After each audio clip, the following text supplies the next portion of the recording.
adventures on 122? Yes, thank you, Graham. 3.4, there has been some surplus. 5.7 has always been a bit of a ban. No real surplus apart from the Ferranti PAs. 10 gigs is the step that people always thought after 23. 10 gigs was the next logical stepping stone. 24 gigs has been pretty difficult until the Wavelab boards came along. 47 and 76, as Roger has just demonstrated, is definitely harder.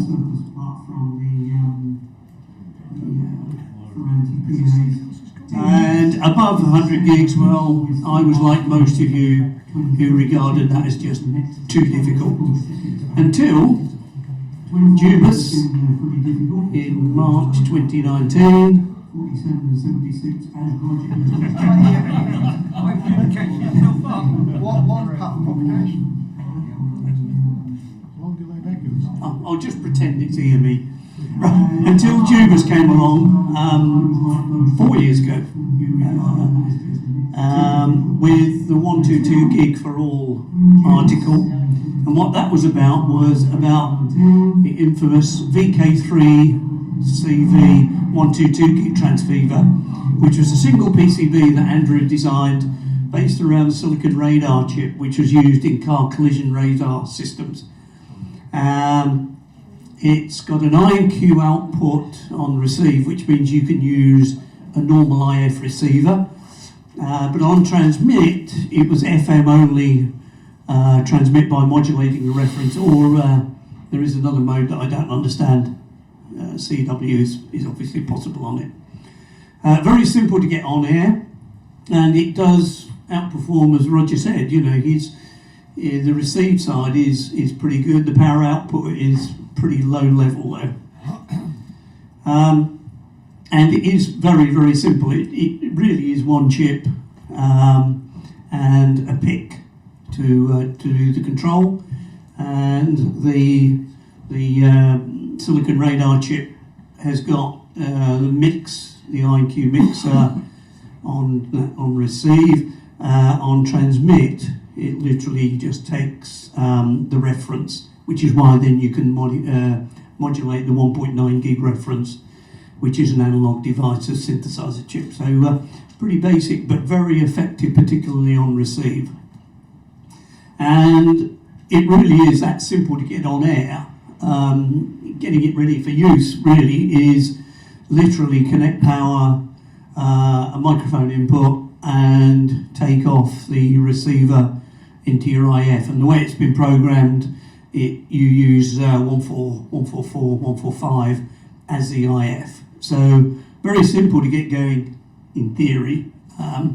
In practice it becomes a bit harder, because one of the things you've got to learn about is operating on 122 gigahertz.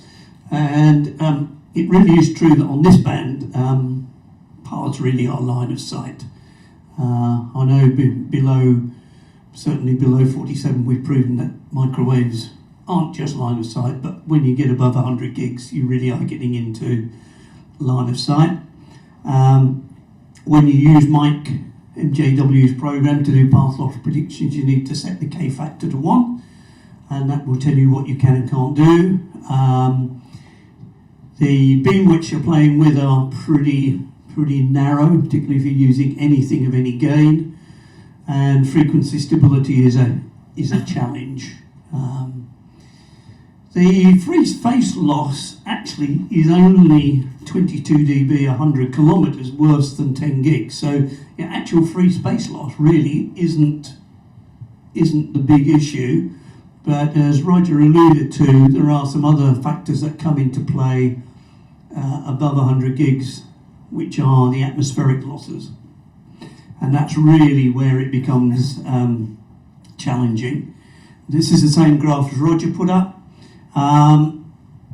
Atmospheric losses plus water plus oxygen resonance means that, 122 gigahertz really isn't the place to play if you were choosing your frequency. It's not the best band, and there's the curve that Roger was talking about, and as you can see, the difference between 122 and 134 is significant. So the humidity, certainly relative humidity as we measure it, does play a role, but it's not the total picture. It's not a measure of loss. You can have low humidity or low relative humidity on a hot day, but that can still mean high water content and therefore high loss. It's dew point which takes into account the relative humidity at the temperature, which is the critical measure. It's the air temperature at which saturation occurs, and so that's really the factor. So yes, we've got free space loss. Yes, we've then got atmospheric loss, and we've got on top of that water vapor loss. So it's a little bit more challenging than you would think. So in the UK, ours must be line of sight. High ground is good. Now there is also the fact that if you go up in altitude, of course, you get less oxygen, so therefore your oxygen losses become relevant. However, that does not apply in the UK. We haven't got any, certainly in southern England, there's nothing high enough to say that your altitude will reduce your oxygen losses. But what you do need to do is choose your day carefully to minimise those atmospheric losses and to go for a minimum dew point. An average UK grey day, if you know what I mean, is about plus 9 degrees on dew point, whereas a Texas winter day, it could be 19 degrees C, but it's minus 6 dew point. So this really puts us at a disadvantage. We haven't got a local desert to be able to go and park in and do millimetre waves on. We have to choose our days very carefully, and that's all about looking at the weather and pressure and RH forecasts. I'll explain these graphs in a moment. That one is, you recognise from MJW path plotter. So you're looking out for the good forecasts, or you can use the weather box, which was developed by Barry, AGN, which I think he talked to one of the round tables about. And that really will give you real-time measurement of your pressure and temperature and relative humidity. And is a very useful box to have when you're actually out. That will give you a real-time play of what's actually happening. So you've got the little board working. You understand that you can only go out on colder days. But the VK3CV unit is supplied with, or you can buy as an option, 2 antennas. So I couldn't remember, it's 21 or 24 dB gain on horn. Comes with a horn which is just over 20 dB, but there's also a chaparral feed that you can use to feed dishes. And they were 2 options which you could order with your board. And they go over the top of the silicon radar chip using the 4M2 holes. And so down here, this is actually my unit. You can see the horn placed on top of the silicon radar chip, which is there. So if you look at the back end of the horn, they've got basically a concentric feed system that I think Andrew took some care to design, which ends up with is it about a 2 mil hole, Roger? I think it's about 2 mil hole is the actual feed. And the horn, as they stand, you can work parts of horn to horn. You can work parts of about 5K. So just barefoot using that type of system, you can work up to about 5 kilometres between 2 units, and people have done that, and it's a good way to get a feel for what's happening and what the band's doing. But of course, the real challenge is, well, you know, what else can we do? 5K isn't very far. You could literally, we know you can flash lights further than that, so we want to do more. And the obvious way to extend this is to look at using bigger antennas. Unfortunately, Roger seems to find them, but there don't seem to be many 122 gig antennas on eBay. Significant gains can be had from experimenting with dishes, but the reflector has got to be mechanically true. The optical reflectors, which some of us have bought, can be used. But we found that actually good quality satellite dishes do work. I know, Barry, you use a Gilbertini, isn't it? I think not even Yeah. level of quality. Yeah, okay. Average quality satellite dishes will do. And a 60 centimetre, which is your typical Sky dish size, has got about the same gain as the 32 metre at Goonhilly on 2 gigs. So in the order of 50 plus dB from a satellite dish. And then you've got to play around with feeding the dish to get it accurately fed.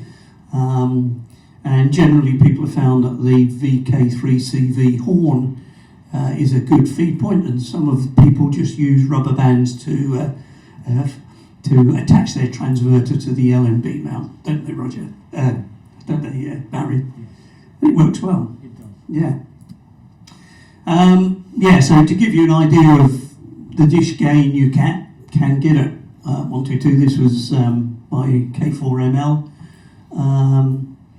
A 2-foot dish will give you 56 dB. If you went to a 4-foot dish, you'd get 62 dB, but you'd have a bit of a job pointing it.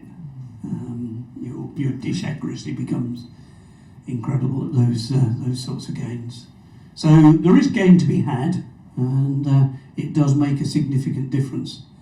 But as you've got all of these antennas, and as you're playing around, I found there was a lot of options that I wanted to try, and it was difficult to know what was working and what wasn't, until I built a simple, basically test system, and this was using one of the LCOM synthesizers to drive an HSM 8101 diode, and that would, an 11 gig signal will generate a low-level signal at 122 gigahertz. And this actually shows, this is the base of a WD-40 can, and that there, mounted across the end of the rigid coax, is actually the diode. And that gives you can hear that over about 15-20 meters, and gives you a good stable source to then do tests at home, either across the front room, if it's long enough, the XWL isn't home, or across the garden. And I did quite a lot of antenna, I wouldn't say modelling, but experimentations with antennas. And the comparative tests I did seemed to model what I was achieving when we went out portable.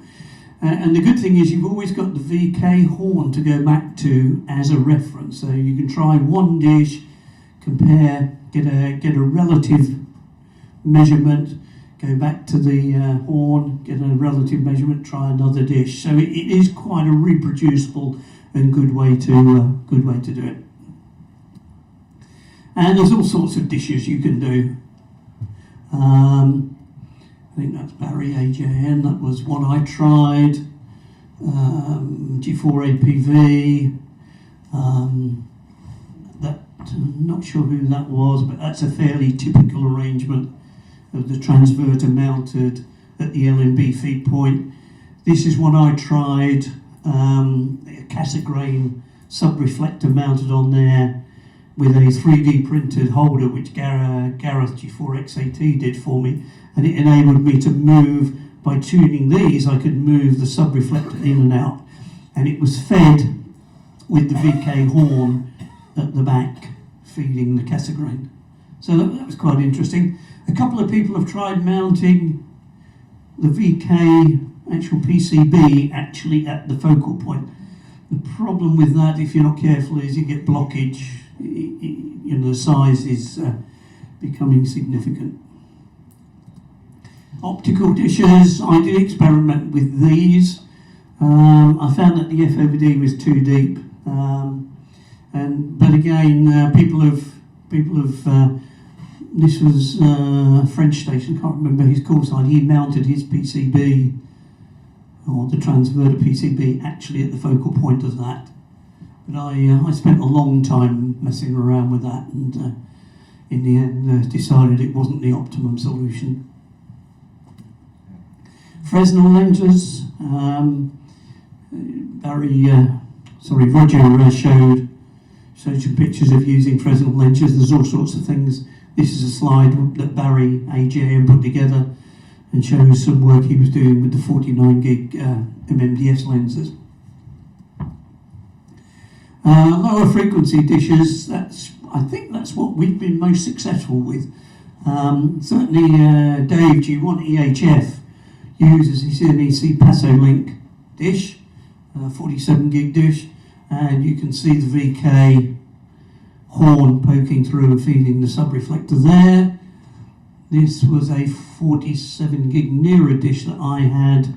Doesn't show particularly well, but I found you could couple into the waveguide, the circular waveguide on the back of that, and that's what I'm currently using. Not that one, but I'm using another, which was an 80 gigahertz dish, and just coupling it in. It doesn't seem that critical to couple into it using the tiny chaparral feed. So that's the basic transverter. We've talked about operating on the bands. We've looked at antennas you could use. There are a couple of other improvements to the VK3CV unit which really need doing before you go out. Roger said the Mark II VK3CV is going to come with a high spec 100 meg TCXO. The VK3CV unit, as it's provided, the 122 one, the TCXO really isn't that high quality, and you'll hear that shortly. So most of us have replaced the TCXOs with some other form. Several of us have ended up with power bulges because, of course, you build the box, don't you? And you put the CV unit in it and go, where am I? Because the TCXO is probably bigger than the original PCB, so you end up with a power bulge on the back. But it really makes a big difference. We found that the reference level, if you're doing that, reference level can be quite critical. So the 10 meg into it's an ADF 4513. Roger mentioned IQ filtering is on the new board. There is a theoretical 2 to 3, 4 dB improvement through doing IQ filtering, and there was a board developed. I tried it. I didn't seem to make that much difference, and I ended up with not having enough room in the box, so I haven't used that. And the other thing is, an obvious thing to look at is, as standard the boards run FM or CW, are there any modulation modes you can do to give you gain? And indeed, you can key. We've discovered you can key the reference, so you can run on-off digital modes. But what you can't do is run WSJTs because you can't do. It's not a frequency shift. You can't frequency shift key it, and but people have experimented using WSJT by adjusting the FM modulation index to make it look like an AM reduced carrier signal, and I believe people have done that, but it's a bit of a bodge and wasn't really an optimum system. So they're the things to do. So having done all of that, well, actually we didn't. We went out and did some tests as soon as we got the boards, and our very first test was on during one of the 24-47 weekends in 2020. Walbury Hill to Coombe Gibbet, those of you who know it wasn't very far, 1.1 kilometres, but we were chuffed as nuts to actually do that. So this is my 122 good kit. You can see it the other way around there. And Dave G8GTZ was about there. And yeah, that was great success. We were really pleased, and we were both using the VK3 units just horn to horn. So that was good. And then, spurred on by that, we quickly went out and found another path just locally. And this was VK3CV, horn to horn. We got any volume now or not? No. Yeah, should have all been well. Let's just turn it level up.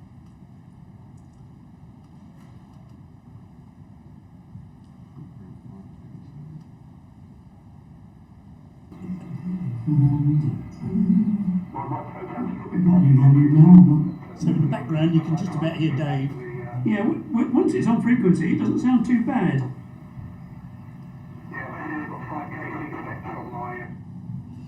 if I just skip it. Just doing a quick video. Anyway, it was once it's on frequency it doesn't sound too bad. It was pretty much fully quietening on FM. Sounded really good.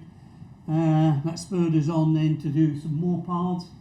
I'll use the microphone again. 8 to 12k paths in August. I'd developed my system and using the VK3CV down here to feed a small dish that I had, and Dave by then had realised his NEC Paso link at 47 gigs, he could feed that. So this is 12k.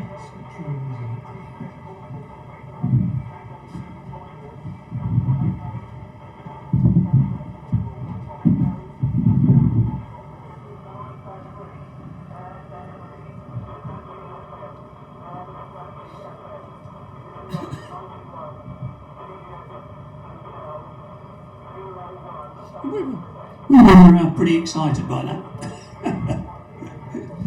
So I think we'll see the path. As I say, you were also 5x3. That was me on talkback.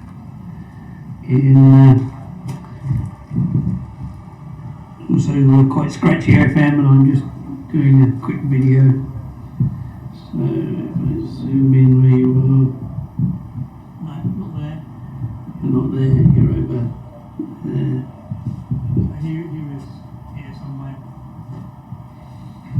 And so we were, as I say, chuffed with that. And next slide. Anyway, come on. Right. So as a quick diversion. Some nasty people up in the borders realised that they got their 122 gig kit working, and realised that there was a road running between England and Scotland, and they went up there and nabbed the G to GM record, or first, on 122, and I said to Neil and Dave, hey, we could go and get the G to GW record, or first to do it. So it was only a 4k path. I mean, conditions were rubbish. We wouldn't have gone up there and done it. Relative humidity was 61, but it was good. And Neil was in Wales. He had his passport stamped, and I stayed here. And the way we coordinated it was by shouting that it was the 12th arch from the left on the M4 bridge. I mean that went well, and yeah, it wasn't exceptional, but we thought that was something to do. So we went off to Wales for the day. Had a bit of a problem because we got it all planned, and they went and closed the road that I was supposed to be camping on. So we had to make the plan up as we went along. We then did a 17k path, and this we really hadn't understood the relevance of needing nice clear days or cold days, and we did this one. This was back to Walbury. I think Dave was.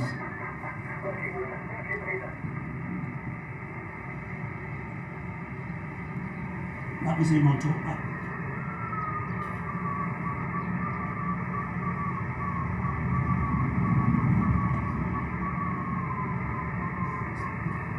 drifting a little. So he was on Warbury, which was in the Merc here somewhere. So it was 17k. And we were beginning to get worried at that stage because we knew we were getting towards the end of our FM capabilities. Come on. So the first day we took it very seriously and had worked out about humidity and temperature and dew point was we tried a 27k path from Warbury or Coombe Gibbet down to a bump in near a town called Stockbridge, and this was when we got serious.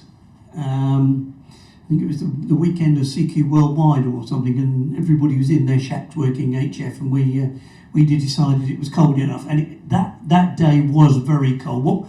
What we learnt was, in experience of doing this, some days feel a lot colder than other days. This one felt cold, and there was ice on the ground. Dish alignment became a problem because I was on the hill, but the other guys were not on the hill. It's a bump, but it wasn't on my horizon. So then dish alignment becomes very difficult. And so this is when we started to use the LED flat lights, the bright LED lights to do dish alignments.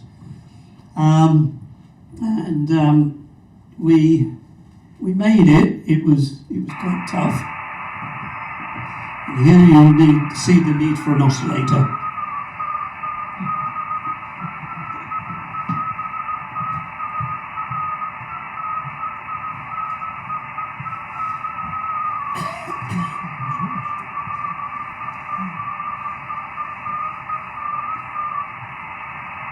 Probably at this point, those of you who can read CW are probably alarmed by that.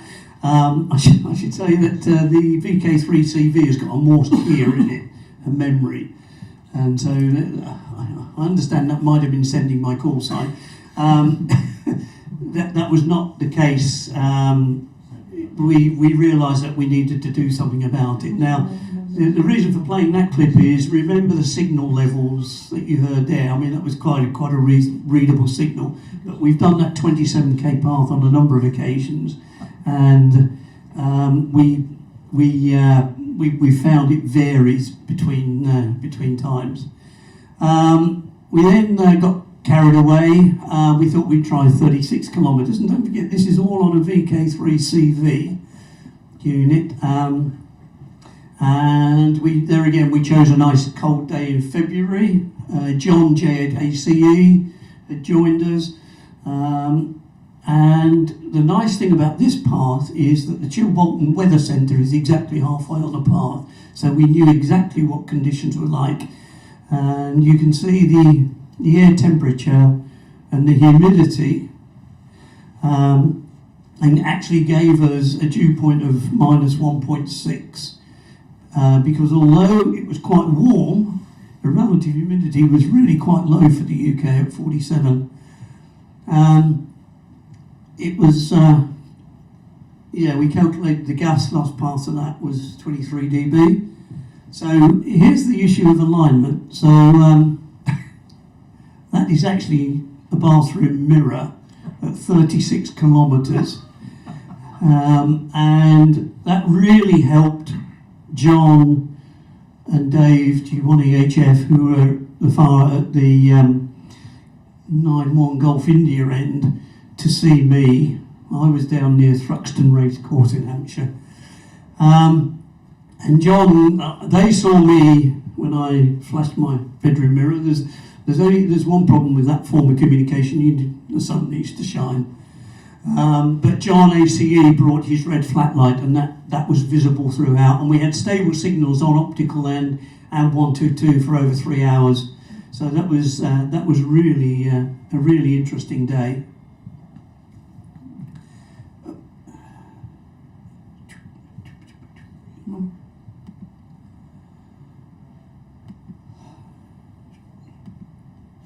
Okay, so the results. This is quite interesting. John had taken along his multiplier, which was giving about 5 milliwatts. So that was John, and that was David, G8GTZ on a VK3. And John was significantly stronger, as you'd expect. By this time, we were trying Hellschreiber as a way of getting around the lack of CW. Now, there's all sorts of things you could say about that, but no, we don't do CW, and that's the end of it. We did make it just about on Hellschreiber, but what we soon realised was that although it's a digital mode, it hasn't got any. Well, it's a digital mode sort of. It's really an analog mode because it hasn't got any digital encoding. There's no gain to be had by using Hellschreiber. And I did end up having to send CW using the frequency change switch on the VK3 CV after I'd downloaded a Morse code chart off the internet. I'm sorry. But we made it, and that time that was the UK record at 36k.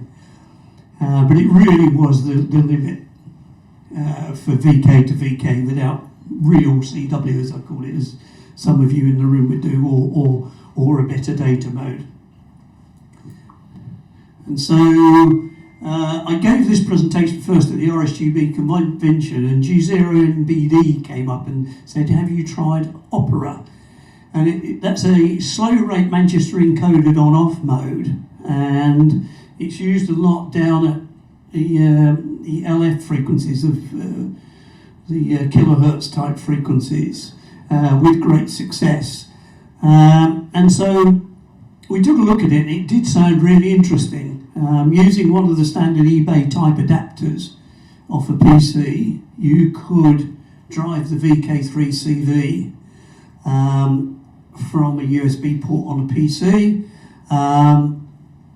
and you then just feed the audio back into the PC using a USB dongle or a 705 or whatever.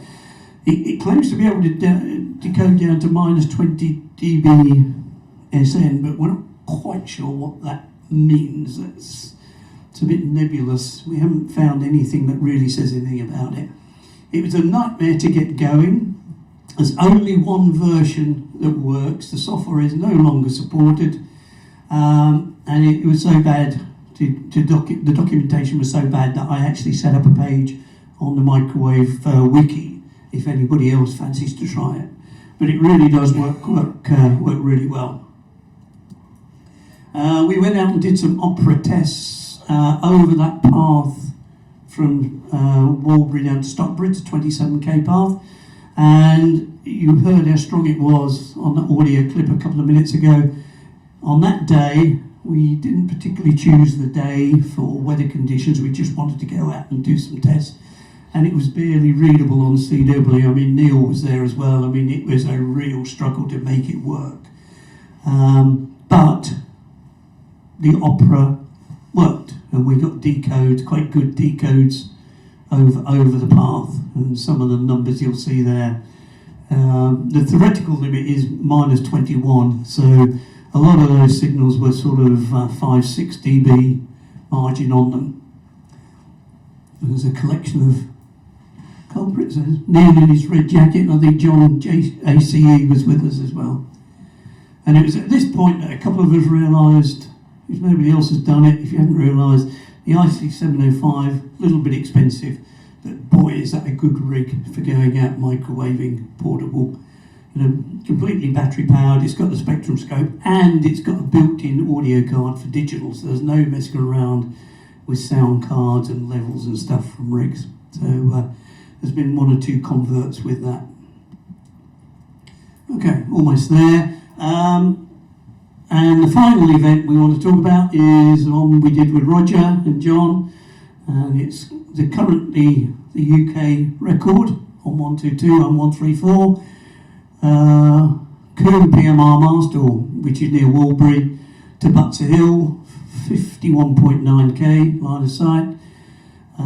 There again we had to go and freeze our Watsits off, and it was 2 degrees C, and this was a cold day. This felt cold. I think it's to do with the wind chill.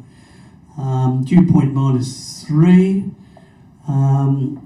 Very loud signals between John and Roger, who were running the high power equipment. Neil, by the way, Neil G8GTZ decided to stay at home and just kept popping up on the talkback channel on UHF saying, "No, it's nice here." But the really exciting thing for me was that Roger actually received the VK3CV over 52 kilometres, and it was a decode at -21 dB. But, for what is basically -15 dBm out on 122 gigahertz, that's pretty amazing. And this is some pictures of it, and there's a clip of John. This is John G8ACE on 134, I think this clip, isn't it? So this is high power-ish John.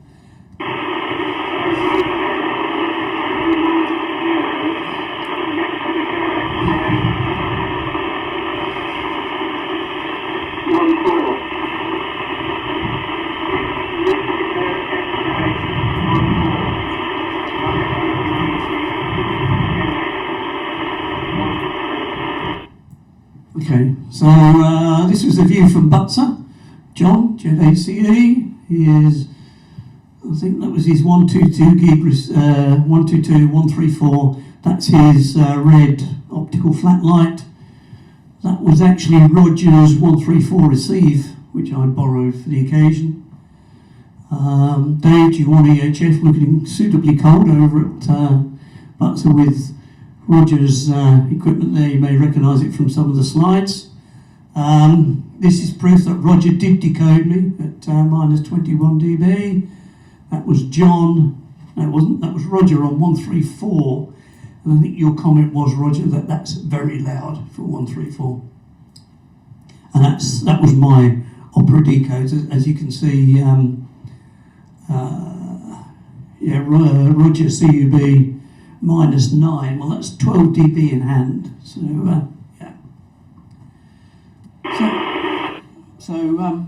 that's pretty much our adventures.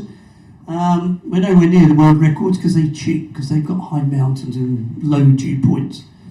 The VK3CV, we're pretty close to that. They've done 52k, but we're never going to get close to that in the UK. So, we're not able to beat world records. We haven't got any mountains and it's too humid, but, we've had a lot of fun, and that's really what it's all about for us. As Roger said, it's all about the experimentation. So, thank you very much.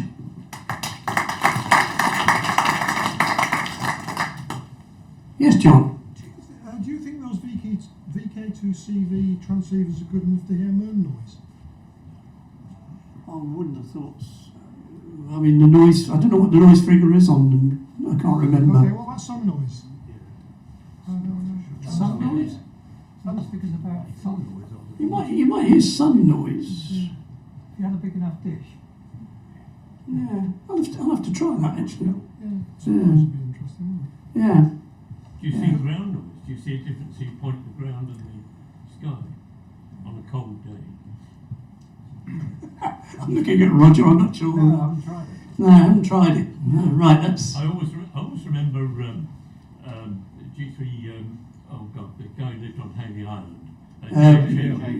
Chevy. He to see me years ago, and he's got this little box, and he said, "Peter, come outside and listen to this." And he points it to the ground. There's hell's teeth. There's a difference, It's amazing. Yeah. So I would think you'll hear ground noise. I think the reason I ask is that our friend in Spain's just heard Venus noise Yes, on on 47. with a not much bigger dish than what you're using.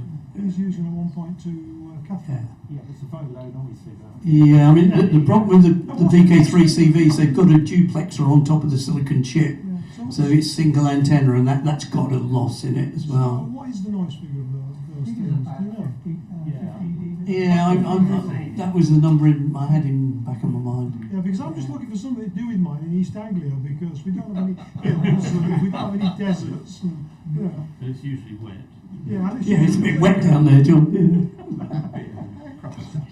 No. Well, yeah. Oh, sorry.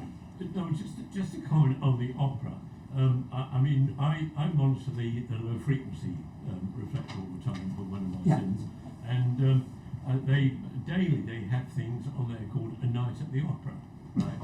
so with the whole list, so there are people on there who really understand it, and the guy you could probably talk to, he'll probably forgive me, is G0MRF.